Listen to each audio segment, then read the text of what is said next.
नमस्कार, मैं ऋचा सिंह और आप देख रहे हैं सी न्यूज भारत। वक्त हो चुका है न्यूज बुलेटिन का। इस बुलेटिन में आपको दिखाएंगे कि कैसे हरदोई में reserve police line parade ground पर की गई परेड। साथ ही बताएंगे कि कैसे कल्याण में मनसे विधायक राजू पाटिल दिखे केडीएमसी अस्पतालों की व्यवस्था से नाराज, और कैसे सुपौल में महासिमर में एसडीएम ने जन संवाद कार्यक्रम को किया संबोधित। और भी तमाम खबरों पर आइए करते हैं विस्तार से चर्चा। हरदोई में reserve police line parade ground पर शुक्रवार की परेड की गई। यूपी 112 के वाहनों का निरीक्षण किया गया और पुलिस लाइन का निरीक्षण किया गया। तेज तर्रार पुलिस अधीक्षक केशव चंद गोस्वामी द्वारा शुक्रवार की परेड रिजर्व पुलिस लाइन स्थित परेड ग्राउंड पर कराते हुए परेड की सलामी ली गई और यूपी 112 पीआरवी वाहनों का निरीक्षण कर संबंधित को पीआरवी के मानक के अनुसार समस्त आवश्यक उपकरणों को अपने पास रखने और उनके सुव्यवस्थित रखरखाव हेतु निर्देशित किया गया। इसके साथ ही समस्त थानों पर भी शुक्रवार की परेड कराई गई और अनुशासन और एकरूपता बनाए रखने के लिए ड्रिल भी करवाया गया। हरदोई से अमरीश कुमार के साथ सी न्यूज संवाददाता निर्भय सिंह की रिपोर्ट।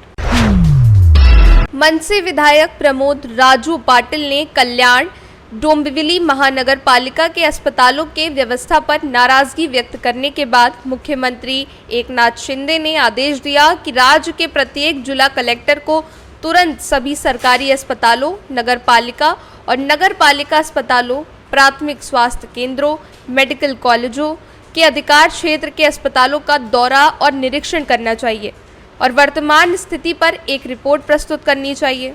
मुख्यमंत्री 5 अक्टूबर सुबह महत्वपूर्ण बैठकों के लिए नई दिल्ली आए थे।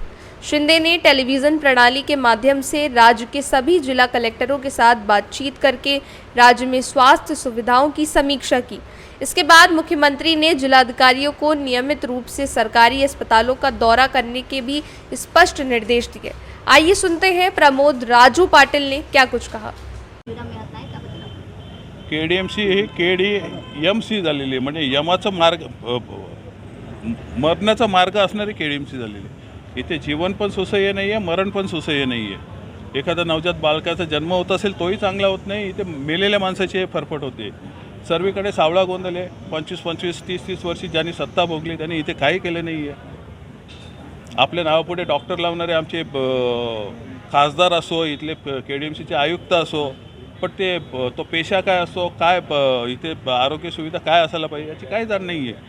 आमचं सुतिकागृह आहे डोंबिवलीचा, तो BOTवर विकायला काढलेला आहे। लोकांना काही ठिकाणी स्वस्तात आरोग्य सुविधा मिळू शकतात, परंतु तसं न देता कोणाच्या तरी पदरात पाडायची ती जागा आणि मग त्याच्यातनं लोकांना सोयीसुविधा देतो असं भासवायचं, परंतु हेच प्रकार चालू आहेत। आज शास्त्रीनगर दवाखाना असेल, रुक्मिणीबाई दवाखाना असेल, हे रुग्णालय चांगली होऊ शकतात ना। विभासारख्या कोविड सेंटरवर 7 कोटी खर्च केला, एक पेशंट तिथे गेलं नाही। ठीक आहे, इमर्जन्सी म्हणून तुम्ही करायला पाहिजे होता, तयार राहायला पाहिजे होता, हरकत नाही, परंतु त्या गोष्टी आपल्याकडे तयार होत्या। काही गोष्टी हे नवीन एक आणायची गरज नव्हती, तो 7 कोटी खर्च वाया गेला। तुम्ही फक्त कोविडच्या याच्यात पण बघाल तर कोविड मुंबईत घोटाळे झाले सांगतात, आपल्याकडे का कमी झालेत? कोविडमध्ये आज ऑक्सिजन पुरवणारे किंवा हे करणारे पुरवठादार त्यांना त्यांची बिलं किंवा त्यांनी केलेली लबाडी उघड येऊ नये म्हणून त्यांना धमक्या देऊन आपल्या पक्षात प्रवेश दिलेले आहे। अशा गोष्टी घडलेल्या आहेत। त्यामुळे आरोग्याबद्दल यांना काही सहानुभूती नाही आहे। इथल्या लोकांना इथे बदल केल्याशिवाय पर्याय नाही आहे, खेदाने बोलावं असं वाटतं। याच्यात राजकारण करण्यासारखं काही नाही आहे, परंतु ह्या गोष्टी 25 वर्षात बदलल्या नाही। कल्याण से सी न्यूज संवाददाता दीपक मोरे की रिपोर्ट। प्रखंड के खुटौना पंचायत के गोड़ खुटौना शंकरपुर ब्रह्मा स्थान में लोक कल्याणकारी योजनाएं और विकास पर जनसंवाद कार्यक्रम आयोजित किया गया।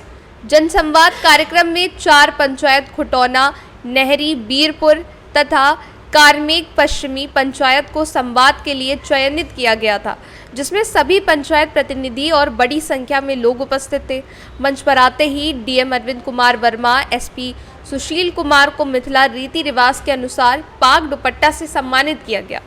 जनसंवाद कार्यक्रम के दौरान जिलाधिकारी ने सरकार के द्वारा चलाए जा रहे योजनाओं के बारे में विस्तार से लोगों को जानकारी दी और साथ ही SP सुशील कुमार ने लोगों को पुलिस की मदद के साथ साथ पुलिस और पब्लिक के बीच कोई गैप न रहे, इसके लिए कई सुझाव बताए।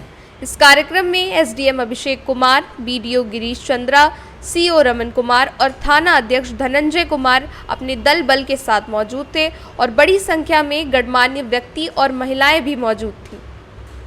मधुबनी से सी न्यूज संवाददाता इजहार की रिपोर्ट। कुटौना प्रखंड के खत्ता वार्ड नंबर 2 में बिजली के तार गिरने से हड़कंप मच गया। गांव के बीचों बीच से गुजरने वाली बिजली की तार लोगों के लिए सिरदर्द साबित हो रही है। लगभग रात के 10 बजे जब लोग अपने घरों में आराम करने की तैयारी में थे, तभी बीएसएनएल टावर तक जाने वाली 11,000 की हाई टेंशन बिजली तार गिर गई और आग की चिंगारियां निकलने लगी। लोगों में चीख पुकार मच गई, लोग दहशत में आ गए और चिल्लाने लग गए। आग इतनी भयानक थी कि लोगों के समझ में नहीं आ रहा था। इस आग से कई घरों में भी आग लग गई, साथ ही वहां गाड़ी को भी नुकसान हो गया। सुबह होते ही ग्रामीणों ने सड़क को जाम कर बिजली तार को बदलने की मांग करी। लिखित आवेदन बिजली विभाग को दिया। साथ वहां पहुंचे कांग्रेस प्रखंड अध्यक्ष अजहर खुर्शीद ने अनुमंडल पदाधिकारी से बात की और जल्द तार बदलने की बात कही, जिस पदाधिकारी ने कहा कि हम सबको जल्द से जल्द बदलवाने के लिए विभाग को आदेश करते हैं। लाख समझने बुझाने पर लोगों ने जाम हटाया।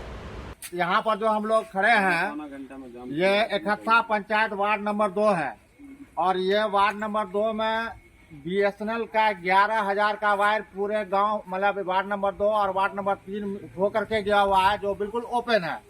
और यहाँ पर बार बार जो है ये घटना होती है कि तार गिर जाता है और यहाँ पर गरीब आदमी लोग बसे हुए हैं, उनका फूस का मकान है और वहाँ पर लोग जो है जान हताहत होने की संभावना यहाँ बनी हुई है। इसलिए यहाँ पर लोगों रात भी यही घटना हुआ। 9 बजे के लगभग में अचानक बारिश हो रही थी थोड़ी थोड़ी और यहाँ पर जो है तो वायर में आग लगा और आग लगने के कारण लोग यहाँ पर जो है तो अफरा तफरी का माहौल बना। इसीलिए इसको लेकर के ही आज जो है तो 2 नंबर वार्ड में रोड जाम किया हुआ है और बीएसएनएल विभाग को ये सूचना हम लोग देना चाहते हैं कि यहाँ से ये वायर हटा ले और हटा करके वो अपना एक नया इंफ्रास्ट्रक्चर तैयार करके और वहाँ से 11,000 ले जाए, तभी जाकर के यहाँ से लाइन जाएगा, इस होकर के लाइट नहीं जाएगा। इसकी सूचना जो है एसडीओ साहब को भी दे दिया गया है और बिजली विभाग के भी एसडीओ को दिया गया और बीएसएनएल के एसडीओ को दिया गया है। अगर ये चीज नहीं होगा तो इसी तरह से ये धरना क्रम जारी रहेगा। कोई नुकसान भी हुआ यहाँ क्या? नुकसान यह हुआ कि यहाँ पर गाड़ी लगी हुई थी, वो गाड़ी में भी क्षति हुआ है। मकान था, वो मकान भी थोड़ा कोना से जल गया, ये सब नुकसान हुआ है। और आगे ये 3 मतलब घटना हो चुका हुआ है। जान का खतरा बना हुआ, कभी भी ये घटना हो सकता है। ये नया वायर चेंज होने के बावजूद भी ये तार टूटा है, इसलिए यहाँ से ये वायर नहीं चलेगा। ये बिजली का एलटी से दिया हुआ है।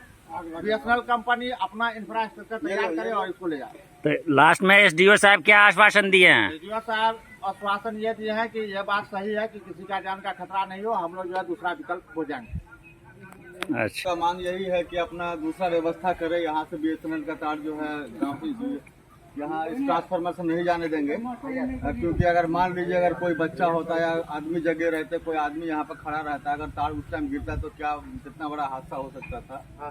तो ये हादसा न हो दोबारा, इसके लिए जो है हम लोग कोशिश करेंगे। इसी के लिए धरना प्रदर्शन हो रहा है, कोई सुनने वाला नहीं। हाँ, बहुत भाग से बचा है आदमी लोग। कितने घंटे से रोड जाम है ये? रोड सुबह 6 बजे से जाम है, 5 बजे से जाम किया गया है। अच्छा, तो कोई सुनने वाला नहीं। हमारे सरपंच साहब आए थे, उप मुखिया आए थे, लेकिन गांव के प्रतिनिधि से बात करते? गांव के प्रतिनिधि को बुलाया गया था, लेकिन हमारे मुखिया जी अभी तक तशरीफ नहीं लाए हैं। अच्छा, उन्होंने किन्हीं को भेजा था, मुखिया आए हुए थे और सरपंच साहब भी आए हुए थे गांव के। अच्छा, उनको बोल दिया गया है। उन लोगों ने मौखिक फोन करके इलेक्ट्रीशियन को बोला, उनको ठीक करने के लिए लगी, लेकिन अभी तक कोई नहीं आया ठीक करने के लिए। अच्छा। मधुबनी से सी न्यूज संवाददाता इजहार की रिपोर्ट।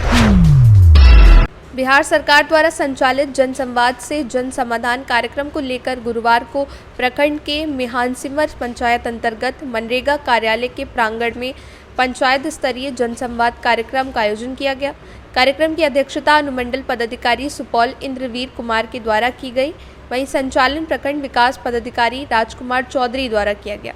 कार्यक्रम के दौरान विभिन्न विभागों के पदाधिकारी द्वारा अपने अपने विभाग के द्वारा मिलने वाले विभिन्न लाभकारी योजनाओं की जानकारी दी गई। वहीं जनसंवाद कार्यक्रम में प्रखंड के कई पदाधिकारियों की अनुपस्थिति होने के कारण संबंधित विभागों की जानकारी आम लोगों तक नहीं पहुंच पाया। कार्यक्रम में अपर अनुमंडल पदाधिकारी अनंत कुमार ने संबोधित करते हुए विभिन्न विभागों के बारे में जानकारी दी। अंचल अधिकारी संध्या कुमारी ने कहा कि सरकार द्वारा कोई भी योजनाओं का लाभ समय सीमा के अंदर दिया जा रहा है ताकि लोग घर बैठे ही जातीय आवासीय आय सहित अन्य योजनाओं का लाभ ले रहे हैं। इस मौके पर थाना प्रभारी राघव चरण ने कहा कि 112 नंबर पर डायल करने के बाद 20 मिनट के अंदर सहायता आप ले सकते हैं। प्रखंड स्वास्थ्य विभाग से डॉक्टर मनीष कुमार ने कहा कि चिकित्सा योजना का लाभ जैसे कैंसर सहित कई गंभीर बीमारी की लाभ सरकार द्वारा आयुष्मान कार्ड के माध्यम से 5 लाख तक का मुफ्त इलाज किया जा रहा है। कार्यक्रम में प्रखंड सहकारिता पदाधिकारी, ऊर्जा विभाग, पशुपालन विभाग, मनरेगा विभाग, लोक स्वास्थ्य अभियंत्रण सहित अन्य विभागों के पदाधिकारी द्वारा जानकारी दी गई। इस मौके पर ग्राम पंचायत के मुखिया अमृता कुमारी और पंचायत के सभी सरकारी कर्मी और आम जनता कार्यक्रम में शामिल थे। सुपौल से सी न्यूज़ संवाददाता पंकज की रिपोर्ट। फिलहाल न्यूज बुलेटिन में बस इतना ही। देश दुनिया की तमाम खबरों की जानकारी के लिए आप देखते रहें सी न्यूज़ भारत। हर खबर आपके साथ, आपके हाथ।